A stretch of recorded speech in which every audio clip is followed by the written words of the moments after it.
Hello and welcome to Off My Shelves, and in this episode we're going to be looking at the classic tale by Art Spiegelman, Mouse, and so we'll get underway. Now, I often have to fight the urge of upgrading everything into hardcover, but for some reason I've got this slipcase edition of Mouse, which contains both Volume 1 and Volume 2, or Part 1 and Part 2 of Art Spiegelman's Mouse tale. The reason why I got it in softcover is I just like the presentation of this little slipcase and the two volumes inside with a little booklet giving extra detail on the family. And so yeah, this is one of those rare occasions where the hardback was slightly less of a pull to me for whatever reason. But the slipcase has amazing art on the front and back, and then inside the slipcase is Part 1 and 2 of Mouse and a booklet as well. Now, this booklet I will get back to at the end.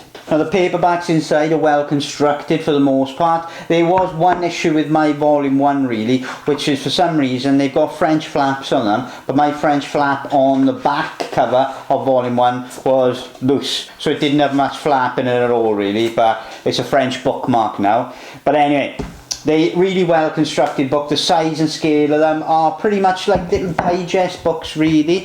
You know, a little bit bigger than a manga, but not your same size as a standard comic or trade paperback. Inside, glossy paper, all black and white, and yeah, just really nice books in general, I think, and a nice little package. And you can pick this up for crazy cheap, to be fair. I think I paid about somewhere between £10 and £14. Mouse itself, for those who've never read it, is an absolutely astounding tale in every way. Art Spiegelman, or Artie as he's known in the books, is essentially put into paper his father's life story, and his father is a Valdec. Now, stylistically, the book has gone down the road of putting everyone in an anthropomorphic style, and so Jewish people in the story are depicted as mice, Germans depicted as cats, and obviously there is very purposeful metaphor going on there, but other nationalities in the book are also depicted as one animal, like dogs were Americans, the British are fish, I think the French are frogs. It starts off with Volume 1, and this lays down the groundwork really to who Art and his father were, and where they grew up, where they live in, and they live in now in New York.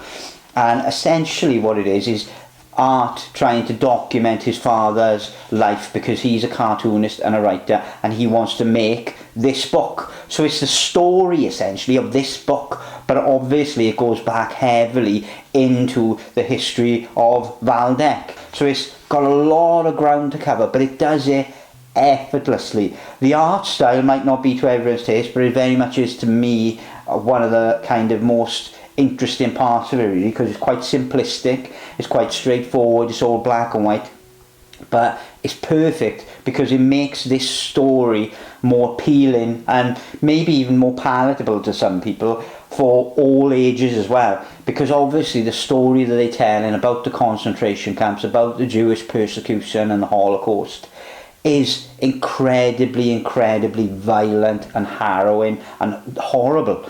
And so to get that across in a realistic way is often too much and off-putting. But to paint it in the way that Art Spiegelman has done here, in putting it in this anthropomorphic metaphorical world, in laying down the groundwork with this style of art, it really does make the story appeal en masse, universal appeal really to everyone. There's nothing really about the art style to put you off, and that's very much intentional really in every way. So you start off getting to grips with Art, and his father then starts telling him about his backstory, how he met his mother, how his life was in Poland before the war, and then it starts to build to World War I breaking out. But what's amazing about this story is how the two stories, the backstory of what happened to Valdec and the current story about his son trying to discover and trying to interpret and put his father's story out there to the world, go in tandem the whole book really. They jump back and forth between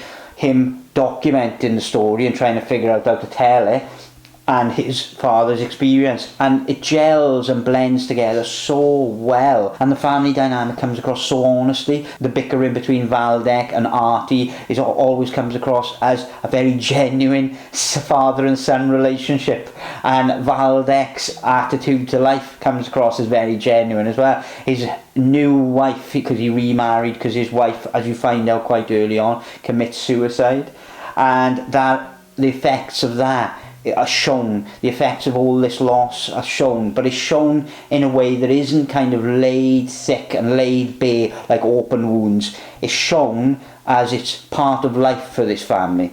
It's a matter of fact for this family, and so the way they talk about it and the way they impart the story on you then is in that same matter of fact way, but then obviously there's deeper meanings that you can find within it. And Valdec seems to have problematic relationships with all his family and all the people close to him, because he's so hyper anxious and so much high maintenance really in his later years in this story. And his son is only interested in him for the most part, initially at least, to get this story. He's got to get that story, he's got to write this story down and present it to the world in some way, shape and form. But you can see as the story goes on between the two volumes how he actually discovers a different way of seeing his father. He might not want to spend all the time in the world with him, but he actually discovers, and him looking back into his family's and father's history actually gives their relationship and more of a meaning really, and brings the pair closer. So quite early on when the war starts, Valdec gets drafted into the Polish army, and literally on his first day he gets captured and becomes a prisoner of war for the Germans. Then that eventually leads in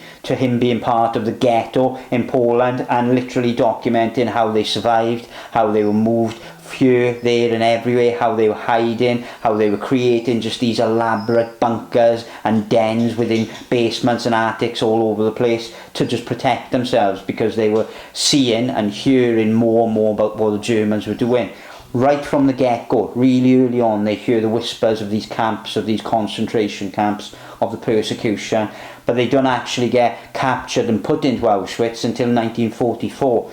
So this first volume is really laying down the majority of the war years for Valdec, and in essence showing how he and his family avoided capture for such a long period of time. But then, as I said, it always bounces back to the modern day with Valdec telling his story to Art, and Art having a relationship, Art getting used to it, Art feeling guilty about how he's presenting the story. And so it kind of almost borders along breaking the fourth wall in places, with Art talking about how he's actually presenting his story to the public and how it's going to be seen and perceived, and if he's doing a good enough job doing it. And if you haven't read it, obviously it's one of the few graphic novels in this form to win a Pulitzer Prize back in the 90s, and there's a reason for that. It's because it's well put together, it's well thought out, it's interesting how the story is laid out, but also it doesn't pull any punches, it lays down everything. But then you get this modern day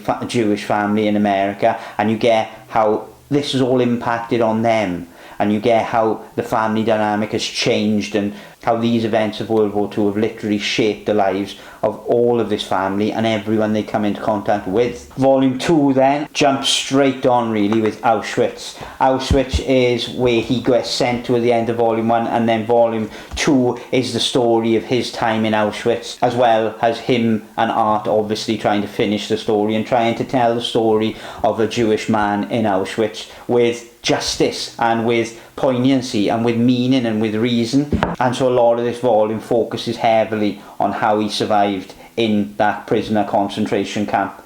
And you can imagine obviously the types of tales and stories that are in this book, but again I can't stress it enough, is they do it in a way that isn't off-putting, that isn't uncontrollably upsetting, but you do learn and you do get a clear picture about what has happened really.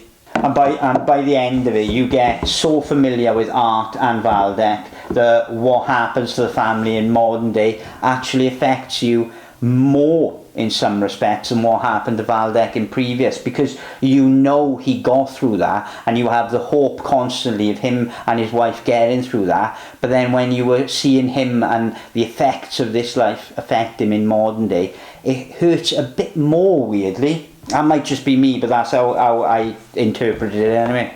The little booklet that comes with this as well, The Past Hangs Over the Future by Art Spiegelman, is a series of different pictures of different comic strips, shortened comic strips that again complement the story in different ways. But one of the most impactful things for me for this was the branch of the Spiegelman family tree at the back, because it shows you the Spiegelman family tree as it was in 1939 on one page, and then it shows you as it was in 1945 at the end of the war on another page. And visually it is a stark reminder of what this time period is and how it affected Jewish families and people. And so yeah, that is all I will say about Mouse. This version did me perfectly well, even though my French flap was gone. But either way, I hope you enjoyed listening to me talk about this masterpiece really, and thank you very much for watching, and I will catch you on the next one.